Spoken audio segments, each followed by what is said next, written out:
حماتي اجبرتني ادي لسلفتي عيل من عيالي. انا عندي 4 ولاد وربنا كرمني بحمل كمان. في الاول قعدت اعيط واقول كده ليه وازاي ويعني انا كنت مستغربه ليه كده والمصاريف والعيشه، طب هعمل ايه؟ رجعت تاني وقلت ده رزق من عند ربنا، محدش عالم بكره في ايه، يمكن ربنا يعني يفرجها علينا. حبايبي ما تنسوش بتتابعوا قناه امنيه غزال، لايك وشير وسبسكرايب عشان يوصلكم مني كل جديد.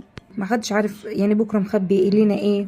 وللعلم انا عندي سلفتي متجوزه بقالها 8 سنين وربنا ما كرمهاش بالخلفه.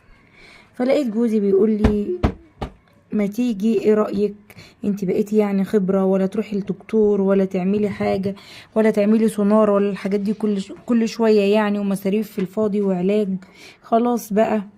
وبرضه عشان خاطر سلفتك نفسيتها ما تتعبش كل شوية وانت رايحة عند الدكتور وجاية من عند الدكتور هي واخويا. وبصراحة سلفتي كانت كويسة معايا جدا في المعاملة، وما بتأخرش عليا حاجة ولا انا ولا ولادي، وكانت بتحبنا جدا. وكمان سيلفي بيحبني جدا وبيحب ولادي وبيحب اخوه، ويعني احنا كلنا عيلة مترابطة مع بعض وبنحب بعض جدا.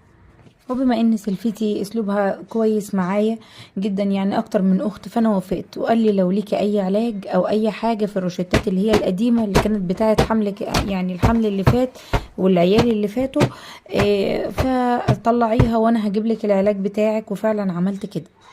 بس كانت الصدمه يوم ولادتي لما جيت اولد ولقيتني ولدت ولدين توأم، 2 وانا معايا 4 قبل كده. بقت هموم الدنيا فوق دماغي، بقيت مش عارفة اعمل ايه وانا نايمة في السرير لسه يدوب البنج رايح من جسمي.